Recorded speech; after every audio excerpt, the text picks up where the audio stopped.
if you keep pushing stuff down, eventually it's going to come out sideways, and it's never cute. It's never sexy, and it's always a hot mess. So it's like, it's going to go somewhere. It's like, when I was a little kid swimming, I would take like, those little like beach balls or whatever and try to shove it underneath the water and try to like, get it to stay down, and I can try to float on top of it or whatever. And always it would kind of come up and surprise me. And that's kind of, in a lot of ways, how our crap comes back up. Welcome back to the You Need a Counselor podcast. This is a show presented by Heart and Solutions Counseling Agency. We release new episodes every Sunday at 5 p.m. Central and encourage you to batch up that laundry, put away the dishes, plan for the week ahead, or do any other task that might seem daunting while you give our show a listen. You might just be encouraged to call your therapist, connect with this week's guest, or seek out those services you've been considering for a while but haven't made the commitment to yet. If you are in the state of Iowa and are in need of mental or behavioral health counseling, give us a call at 1-800-531-4236. Enjoy the show. Hello, and welcome back to You Need a Counselor podcast. This is episode 124. I'm Dr. Julie Johnson. I'm the president and founder here at Heart and Solutions in Iowa. We are still doing telehealth sessions for mental health therapy and for behavioral health intervention services over the phone, over the computer, or in any of our 6 office locations. And I'm Chrissa Hunt. I am the Vice President at Heart and Solutions in charge of the BHIS department. So BHIS stands for Behavioral Health Intervention Services. And that is our program where we go in-home and work with children ages 4 through 18 on different behavioral skills. And this is our podcast, You Need a Counselor. So we are designed for people curious about counseling but have barriers keeping them from experiencing the benefits of counseling. Our mission is to share stories about counseling, good, bad, and indifferent, and spread the message that everyone can benefit from mental health and behavioral health counseling services. Our guest today, Olivia Pelts, joins us from Florida. She is the owner of Sunshine City Counseling there in St. Petersburg, Florida. She's also a podcast host, a fellow host. She hosts the A Safe Space to Land podcast. And this is marketing and business coaching for providers. So a great support place there on the podcast. And welcome, Olivia. Thank you so much for being here. Yes, of course. Thank you guys so much for having me on. Super jazzed to be here and talk about one of my loves, therapy. So absolutely. So we're so glad to have you here. Now, you run Sunshine City Counseling, and you are one of several licensed providers at that location, but you specialize in codependency, intimacy, and relationship issues. And Tell us, for anybody listening, what is codependency? Yeah, I mean, I think it can be, you can go a lot of different directions with it. It can get like really big and really whatever. But the easiest way that I kind of describe it is this over enmeshment that you have with another person. It kind of, codependency is really kind of born out of the addiction world. I think probably like 20 plus years ago or so, but in the last decade, really 5 years, I feel like there's been a lot more conversations around it. It's not just reserved for people who struggle with addiction or have a partner who is struggling with some form of substance, that it's really a human thing, that I am losing myself in the midst of someone else, that I don't know what I'm feeling. I don't know what I want. I just do whatever they want, whatever I feel like will make them happy. And almost in this way that it can become a type of savior complex and losing that sense of who you are as a person. So that's kind of a very like general, easy way to kind of describe it, but it's over enmeshment with someone else where you lose yourself thinking that that's loving. So do you work specifically with couples then? Are most of your clients individuals, or is it kind of a mix? Yeah. So gosh, back in the day when I first started being, doing therapy and stuff, I was like, I'm never going to work with kids. And then I specialized in working with kids. So don't ever say never. So I've learned not to say that, but now my practice is really individuals. I always have been like, whatever I do, I want to do it with excellence. And I really want to focus and niche down in that. And so I think being a couples therapist really would lend itself to needing to specialize in couples because they're their own thing, and I don't want to do that. I have really found a lot of goodness in working with individuals. Not to say that some of my individuals won't bring in their partner for 1 or 2 sessions to kind of understand maybe the trauma or, how to communicate something or whatever. But at this stage, again, I don't want to say never, but at this stage of my career, I have been really focusing on individuals. And, again, probably in the last couple of years have gotten away from working with kids and teens. And so now most of my clients probably fall in that range of mid-20s to early to mid-50s. Not to say that I can't work with someone beyond or below, but that tends to be kind of the sweet spot for what I do and people wanting to come in to work with me. What an interesting perspective to, especially for someone who specializes in codependency, enmeshment, those relationship issues, to be somebody who works with individual clients instead of what we would think of as couples counseling. And I think it really fits beautifully with the perspective that you're taking with your clients, because you're treating your client as an individual, a whole person that is part of the dynamic of a relationship, as opposed to when we're working with couples, we're working with that person as part of that relationship. And so I feel like what you're doing is really validating and empowering that the individual person is important, and there's work to be done in the individual person that will help the relationship and will help with those intimacy issues and those codependency issues, but without adding more enmeshment, right? Without adding more codependency, because we're defining ourselves by the relationship, even in therapy. Yeah. And it's fascinating too, because a lot of people, they don't come into therapy because they're like, you know what? I'm really codependent, or, I think I have an enmeshment issue. Like, that's most of the time we're not that self-aware, right? Which is why you need us and me. Most of the time people are coming in because they're like, God, I keep dating the same freaking type of person and it's not working out, or I freaking hate the apps and I can't seem to find someone, or every time I tend to like have sex with someone or whatever, they just like ghost me, or I don't have depth in my relationships, or I'm not happy or satisfied in my life, or I'm struggling with anxiety, I'm struggling with depression, like these kind of like bleeding issues. But then when we come into therapy, we can get below that like 1 or 2 surface level layers and really get to understand, how did you get here? What were the patterns that were really kind of dictating and overarching most of your life? And do you want to keep doing that? Like what, and I do a lot of like narrative type of therapy of like, what is our story? Like how did we get here? Because if we don't understand where we came from, we definitely can't take control over our future and where we're wanting to go. And how do we cultivate healthy relationships, which is what we all want, right? Like Brene Brown, like we are made and hardwired for intimacy and connection and belonging. And I can't give that to someone else if I'm not willing to first give that to myself. And so that's a lot of the work that I do in therapy with clients is, how can you notice you? Because you're so concerned about everyone else. What's happening to you? How do we get more embodied? I think her name, it's Heather McBride. She came out with a book recently on the wisdom of her body, all about kind of embodied living. She's a therapist out in Seattle or Vancouver, I think, that area of the world. And it's all about like, how do we get more inside of our bodies? How do we cultivate more presence and presentness?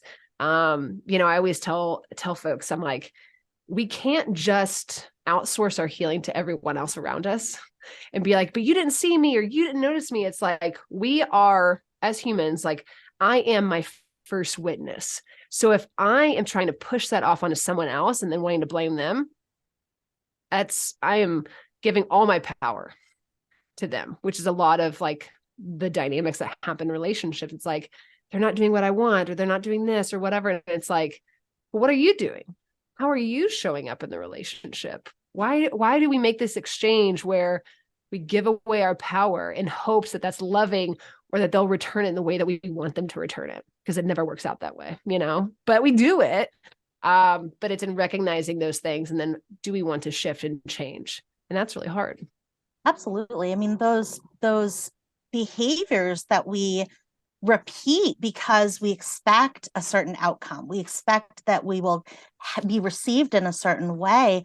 So many times it's because those behaviors have worked for us to an extent in the past. And so those were safety behaviors. Fawning was a safety behavior. It created relationship where there wasn't safety, and it created safety because of what I was doing. And so in a way, the ability to adapt like that in childhood and young adulthood is a huge strength. And it is what leads us into those kinds of codependent or enmeshed relationships. But it's a huge strength because we were able to adapt and change our behaviors in order to do that, which means we can change them again because we were able to do it before. And so it is such a huge strength to be able to recognize that, no, I am doing these things. It is getting me these outcomes I don't want, but I was able to change my behaviors to get it there, because at some point that was getting me the things that I needed. It was getting me what I wanted. It's not anymore. So I just need to change again. The good news is I've already done it before. I can do it again now. And so I loved also what you said about enmeshment and the correlation with addiction, or I guess the connection, I think, in our minds as a society between enmeshment, codependency, and addiction. And I think a lot of that comes out of the history of some of the different programs for addiction, and recognizing, in Al-Anon, recognizing the impact of an addiction on the partner or the family or the children. And I think that was such a great recognition when at that time. And then now seeing that shift and going, yeah, it's not only people who, like, Al-Anon isn't only for people, or doesn't work only for people who have a partner or a parent who have gone through addiction. It's useful for everybody, because at some point we're all on that spectrum, and we all have ways that we are enmeshed, and we might not know it. Yeah, no, I think the moment that we say that's those people, that's not me, that's relegated to whether it's a demographic people or a group of people or whatever. It's like, no, that's their problem. That's what they deal with. It's like, is that true? Maybe, but also, is that because I don't want that to be true for me, because I don't know what to do with that if that were true for me. And that's most of the time, right? It's like, it's really tough to be able to admit, and a ton of bravery and courageousness to be able to say, I see these symptoms in me, because then that automatically means I have to do something with that.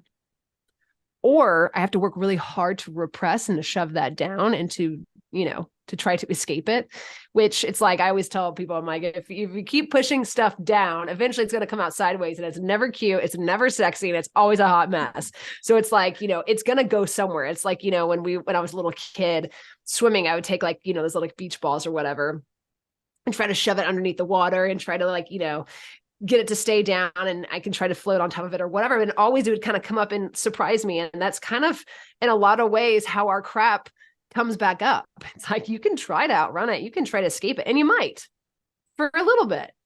It will always find us out. And that's so frustrating, because we want to be able to move beyond and run away from it. But it's like, if we just allow it to come and to pass through, physiologically, these emotions, when they happen, they're seconds. But it's the stories that we attribute to them that keep them lodged in our brains or in our bodies and our hearts, and so it's like, dang, I just let them come through.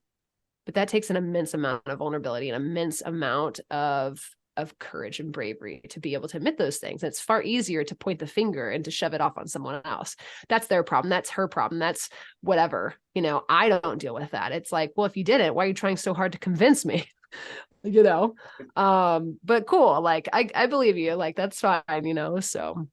Yeah. And it's a balancing act, because on the one side, it's everybody else's faults. Right. On the other side, though, it's everything is my fault. I'm in control of things. And if I'm in control of things, then I'm failing at things because those are actually things I can't control. But if I think I can, then I feel like I'm failing at those, right? Why am I failing at getting my partner to do the things that I want them to do? Why am I failing at? Well, it's because we can't control those things. So there's no way to be successful at changing somebody else's behavior. But there is that spectrum between I'm not responsible for anything, which I think sometimes is really just learned helplessness when we think that we should be able to control the things around us or our outcomes, and not have to set limits on things for ourselves, right? So when we think, okay, well, if I just do this, then this will happen, versus, well, if I do this, then if this happens, then great. And if the opposite happens, or if this other outcome happens, this is what I will do. If we're not able to do that, and we think, well, if I do this, then this other person should respond this way, then it doesn't happen, and it doesn't happen, and it doesn't happen. We can get that learned helplessness, which then turns into, well, I can't do anything, right? So now, I was stopped for a speeding ticket, but it's because, my boss wants me to come in at 8, but I'd rather go in at 9 every day, and things like that.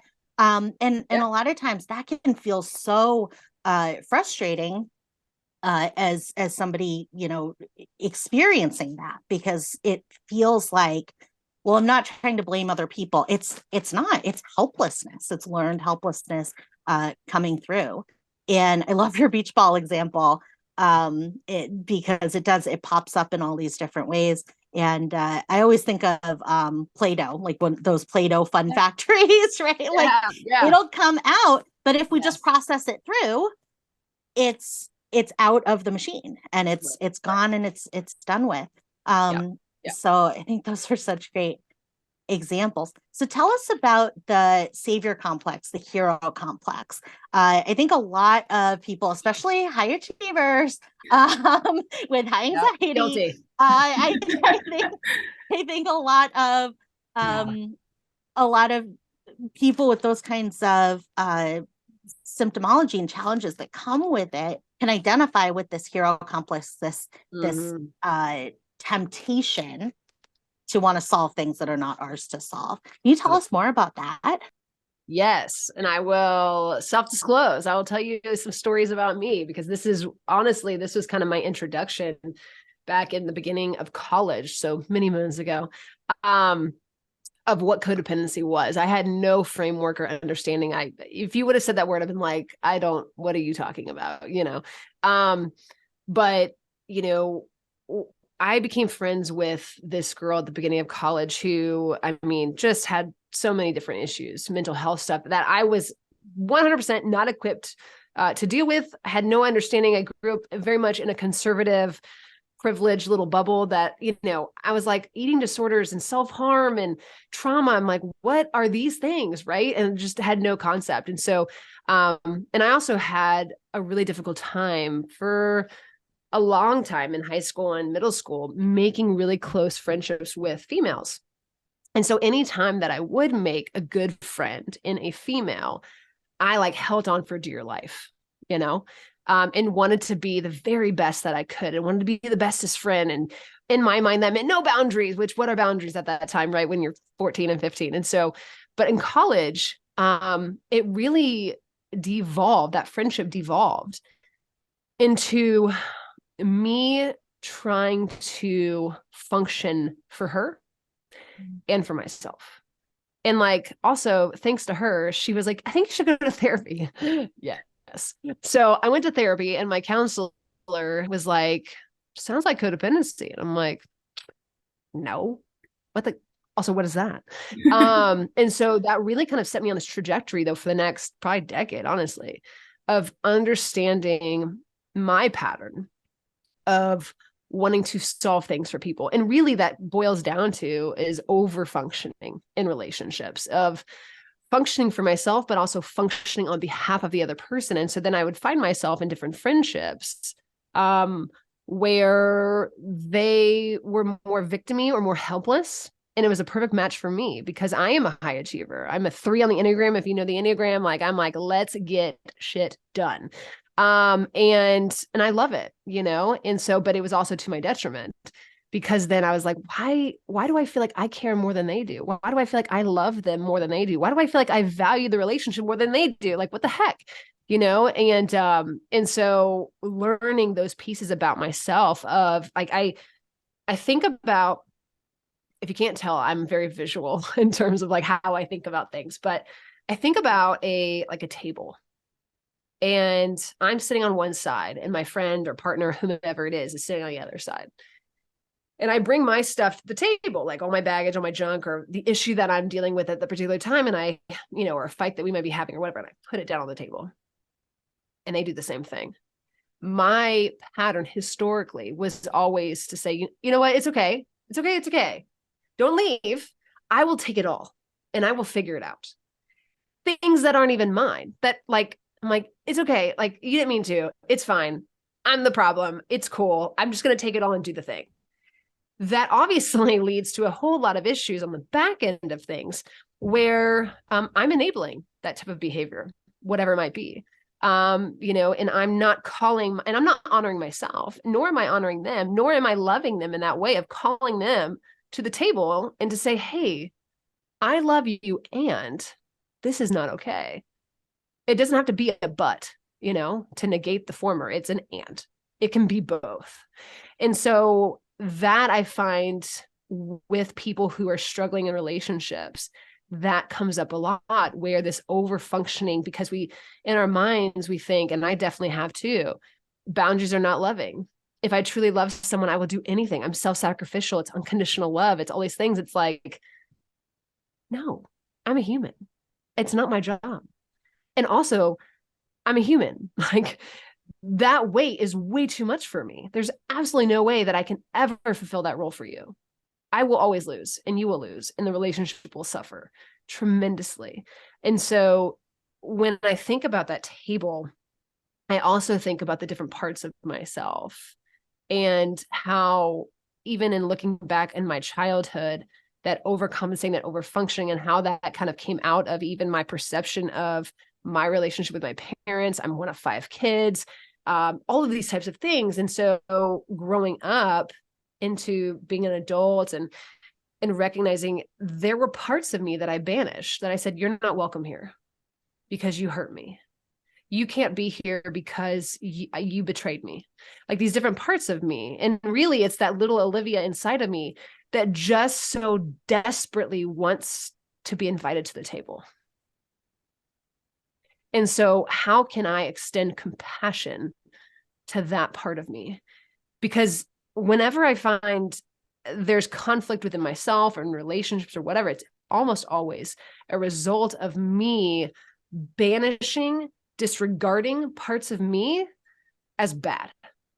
What really is, if I'm able to be honest, it's, I've just been so deeply hurt. And I don't want to admit that you hurt me. I don't want to admit that I am human and that I have feelings, because then I have to deal with that. And I don't know what to do with that, or maybe I don't know how to deal with that. So that's a very long-winded answer to that question. But I specialize in codependency, and I tell people this, not because I read a lot of books and because I got a master's degree and like I did a lot of things. I started specializing it because I get it. I have firsthand experience of how tumultuous it can be and how awful it can be, and best friend breakups, and like parts of you feel like they're dying. I also know what's on the other side, and so I think it's my job as a therapist and as, a coach or whatever, to hold the hope for people when they can't hold it for themselves. And then when they get to a place in their journey where they can hold that hope, I'm like, here, this is yours. Take it, because you have all the tools now. You can do this. And that is my favorite part. Like, it's the coolest. Wow. I can relate to everything you're saying. So, okay. So you mentioned that you started going to therapy yourself when you kind of were discovering, even though you didn't know it was codependency at the time. But what are some of the tools or resources that helped you to kind of overcome that then when you were starting out in college? I really think it was my friend and my other peers who were talking about it in a way that was like, oh yeah, like it's great. You just go talk to them. I'm like, okay. Because therapy was never, I truly don't know if I ever was told about counseling or therapy really growing up. Aside from like maybe talking to a cop one time or, counseling, whatever. And so I think it was my community at the time that was like very supportive of that, of no, it's great. Yeah, go talk to Steve. He's super nice. He's cool, or whatever. And so outside of that, that was kind of it. And I was like, okay. And then I quickly learned though, when I went back to home where I was talking to my family or something, and I had mentioned that I'd been going to counseling, they were like, why? What's wrong? What happened? And I was like, oh, this is not as cool as everyone's saying, maybe. And I was like, well, I like it, but it's so easy for folks who maybe aren't as confident to be like, oh yeah, you're right. Okay. Either one, I just won't talk about it with you, which really stinks, or I'll just drop it because maybe culturally, religiously, or whatever, it's not acceptable in my family system, but for me, I was like, I've always been kind of that way where I'm like, I don't really care. I'm going to do my thing. But also can you still pay my tuition? That'd be really great. But yeah. And so I think, it was my friend saying, hey, it's really great. But then I quickly saw my family had a hard time with it at first. Cause my mom or my dad were like, what do we do? What's wrong with us? What did I not do something? I'm like, no, you're fine. I'm just feeling really depressed.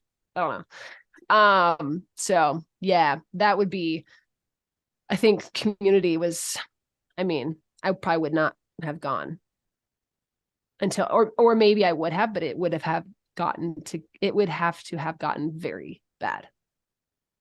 Yeah, it's a great example of positive peer pressure. Right. That I know. when we do have and in describing that and I thank you for sharing all of that experience. I think it's so valuable and so relatable in these different ways. And when you're talking about this friendship in college with the person that kind of introduced you to the idea of counseling, there was positive in that because there was some enmeshment there as you described, but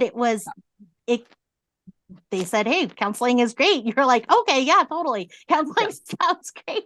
And looking at telling your family about starting counseling through that enmeshment lens or codependency lens is so interesting, because when we hear that story, it doesn't sound weird. It doesn't sound like wrong, right? It's like, yeah, well, parents are that way, or like family members are that way. They're going to have those experiences or those reactions. But when we dig into it, understandably, as a parent, it's very tempting to have that enmeshment, and it goes into college, it goes into adulthood, it goes into our children being adults. And so it's very common and socially acceptable to have this kind of codependency between parent and child, which we might not see it on the outside. It's not like we're, living all in the same house and sharing a bathtub and, like we're not, right? We might not see it on the surface, but we can still have those things. And especially when our child goes to college, we're transitioning. And so that's a natural progression. But when we see it is when our child does something and we think it's about us. And so, my daughter's 6 and she was supposed to, there's beach day today at school and they have to dress like they're going to the beach. And I was stressed about it because I'm like, if I forget to sun this kid with a beach towel, right, then what does it say about me? Right. Is the temptation, right? And that's that temptation that's going to get me real worked up in a hurry. And make me, stay up late past my bedtime and, getting all this stuff ready, versus being able to say, okay, that is, there is some elements of codependency enmeshment there, because I'm seeing her and what happens with her as a reflection on me and my parenting. and I'm taking her responsibilities. She's almost 7. Mhm. She knows where her beach towel is. She knows where her sunglasses are. And Right. so that temptation to take on her job and make that mine versus being able to recognize that of like, oh, that's tempting. I want to, like, part of me really wants to do that for her, right? Totally. Yeah. Versus saying, okay, I'm going to tell you that tomorrow's beach day and you're supposed to, bring a towel if you want, sunglasses, whatever, flip-flops, and letting her do that or not do that. And if I send her to school this morning, which almost happened, I had to be emotionally prepared to send her to school without beach day stuff because she had the opportunity. She knew the expectation. It was her decision, even though she's 7, to show up with that stuff and join in or not. And so as I hear your story and telling your family, I can relate with both sides so well, because I know for your family, how tempting that is to go, oh no, something's wrong with my child. What did I do? Right? Like, how do I fix it? What do I do? And to have that feel like it's on us or it's our responsibility. I also loved your table example. We all put our stuff on there, and then those of us with codependency issues, we go, oh, let me fix all of this stuff. Let me carry all your stuff. And, like you're just filling up your backpack. You're like, I don't know what this is, but I'm sure it's mine. I'll take this. I'll do this. I'll figure this out. And when we don't ask ourselves that question of whose role is this, whose responsibility is this task, and I know you do business coaching support as well, and it just brings to mind how important that is in our work relationships and our workflow to start. Rory Vader has this amazing book, Procrastinate on Purpose. And I love it because this is my tendency, and I'll send emails that say, okay, I sent one to Chrissa and Colleen yesterday. And it didn't say this, but I think they understand this, is like my temptation, my go-to right now is to be like, oh yeah, let me do that meeting, right? Let me do this project. And instead I was like, hey, what do you guys think about me not doing this? And you guys do it. And they were both like, oh yeah, totally. But obviously, right? So, but I know that is my temptation. That is my go-to. That's what I'll do if left unchecked. And one of Rory Vader's first questions in his procrastination funnel is, okay, does this need to be done? Because so often we do things that the answer is no. Okay, why are we doing it? And then 2, whose job is it to do it? Am I the best person to do that job? And with my daughter and beach day, I'm honestly not the best person to do that job. She's the one who's going to have to find the stuff in her backpack. She's the one who knows what sunglasses she wants, right? I'm not the best person to do that job, but yet my temptation is to take it all and do all of those things for her because I'm afraid, because of the fear that it won't get done. And one of the greatest, and I don't remember everything from my licensure supervision days, but this is the thing that I will always remember. My licensure supervisor, Scott, one day we were in supervision and he handed me a trash can and I held on to it. And all of a sudden I'm holding a trash can and he's like, why are you holding that? And I said, I don't know, you just handed it to me. And he said, did you want to be holding a trash can? Like when you came into this room and sat down, was it in your plan to hold a trash can? And I said, no. And he said, okay, then why did you take it? And I said, because you handed it to me. And he said, well, what if you didn't take it? And I said, it would fall and there would be trash all over the floor. And he said, whose mess would that be? Would that be my mess? Or would that be your mess for not taking it? And I said, well, it would be mine. I'd clean that up because I didn't grab it. I let it fall. And he was like, no, I let it fall. And so that will always stand with me. Visual. And, or I'll do it to other people now, like hand them a tissue box and be like, oh, why did you want tissues? Like, I didn't want a tissue box. I'm like, oh, well, you're holding one. What happens if it falls?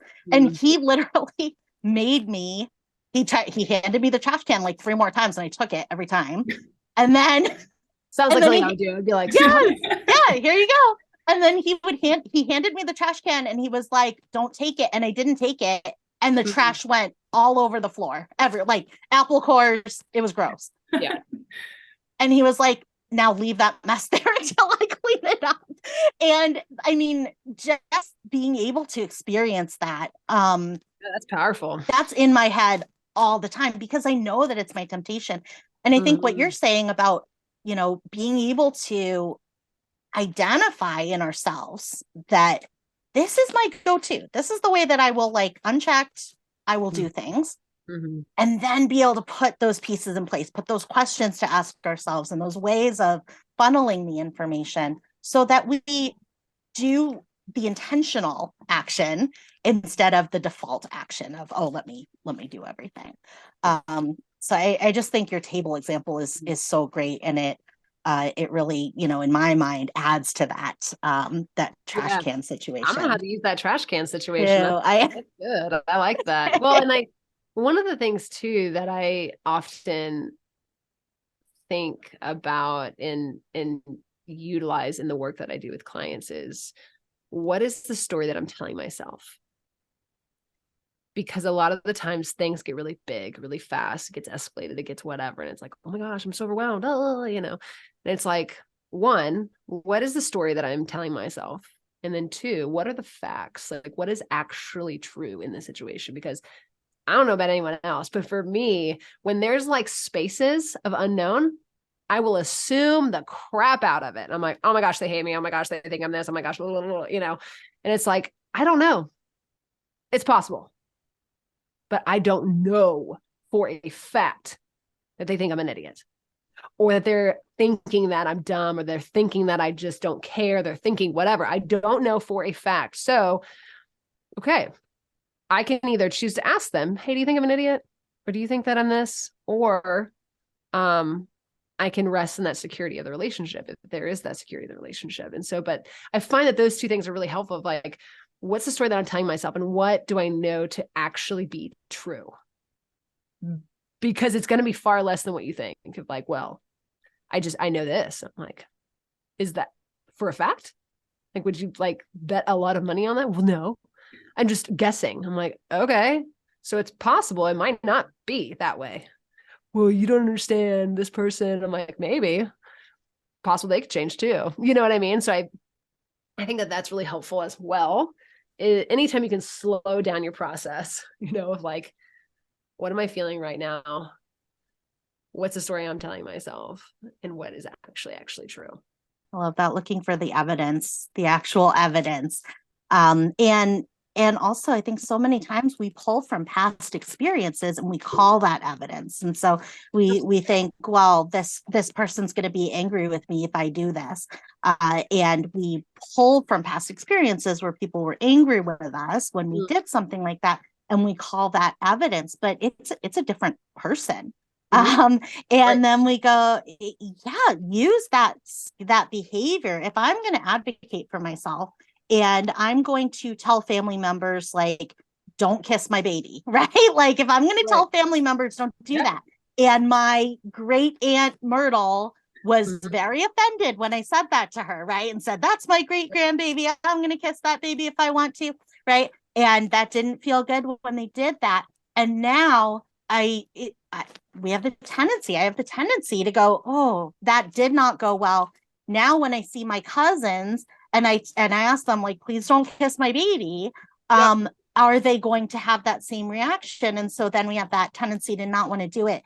And it's so important, that question that you brought up. Is it true for this situation? And then we can use that behavior, that advocacy for our child or for ourselves as a gatekeeper and go, okay, that is about, I am doing the same kind, clear behavior, and I can stand by that behavior by setting that boundary.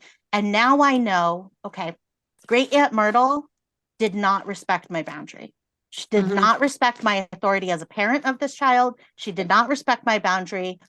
My cousin is a different person and they may respect my boundary, but if they don't, and always having that if they don't, because I think we get very stuck on the, well, what if? Well, what if they're mad at me and then we never get invited to another wedding, And Right. and so if we can say, well, if they respond the same way as Aunt Myrtle did, and they don't respect my wishes and they kiss my baby anyway, then this is what I will do. I'm going to limit the time that my child is near them and around them. And and knowing that this is what I will do regardless of how they respond to my boundary setting. There's such a power in that. You talked about holding on for dear life, right? To relationships and friendships.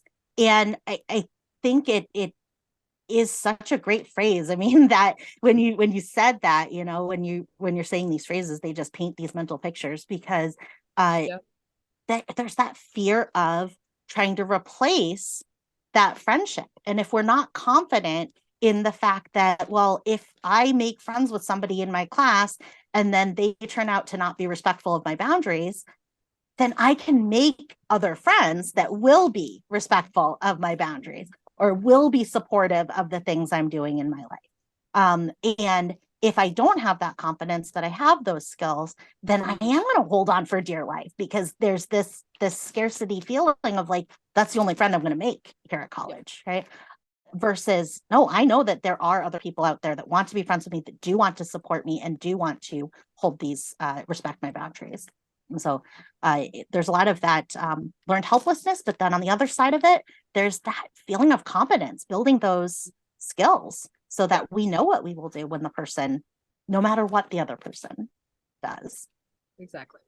Gosh, I feel like we could talk for another 3 hours. So I'm excited that you have a podcast because, we can go listen there. And we would love to have you back another time. I think we could have a lot to talk about.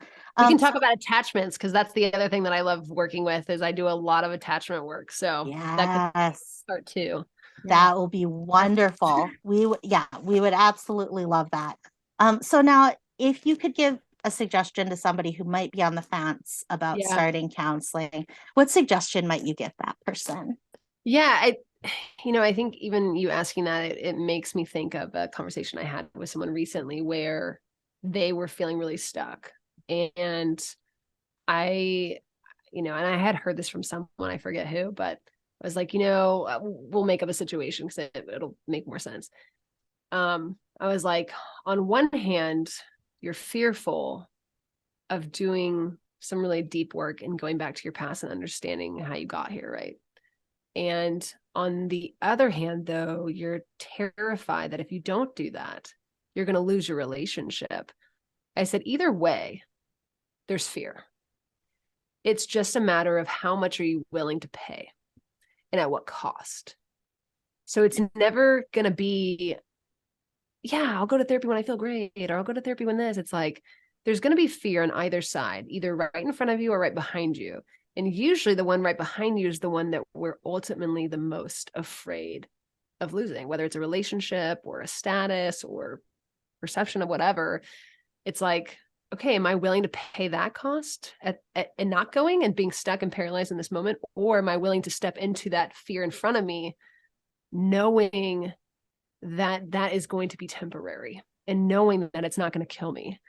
And I think of like Elise Myers. It's like, she says, she has a phrase of like, just do it afraid. I love it. Because if you wait till you're not afraid, you're not going to do crap. Like I'm scared most of the time of doing stuff and I just like do it. And I'm like, what's the worst that's going to happen? Someone thinks I'm dumb. Okay. I probably already think that of myself anyway. So like, whatever, but I think it's that it's at somewhere I'm going to be paying a cost for something, whether it's a cost of staying in the relationship or staying the exact same way that I am right now. And maybe I'm okay making that exchange and like not having a really happy life or feeling fully fulfilled or satisfied. Or I'm willing to pay the cost of the difficulty that's going to be right now, knowing that that's not going to last for forever. And that on the other side, I can have something different than what I have right now. So it's just a matter of like, how do you want to pay and at what cost? Awesome. I love that. I love that you quoted Elise Myers. Yeah. Well, thank you so much for being here. And like Julie said, we'd love to have you come back as well. And if you are interested in getting in contact with Olivia Pelts, you can find her on Instagram at Olivia Pelts, or her agency, The Sunshine City Counseling, at The Sunshine City on Instagram, or their website is www.sunshinecitycounseling.com. I'm Olivia Pelts, and I need a counselor. And I'm Chrissa Hunt. And I'm Julie Johnson, and we need a counselor. And so do you. Bye. Thank you for listening to the You Need a Counselor podcast. We are so grateful that you're here. Now, we want to hear from you. Text us or give us a call at 515-650-3231. You can also find and connect with You Need a Counselor on Facebook and Instagram. If you've enjoyed today's show, please take a moment to like, review, or leave a comment, as all of these things help others to find and benefit from the podcast as well. If you're in the state of Iowa and interested in mental health counseling or behavioral health intervention services, give us a call at 800-531-4236. And if you're a provider seeking play therapy CEUs, you can find us on patreon.com/youneedatraining. We'll see you for the next episode, Sunday at 5.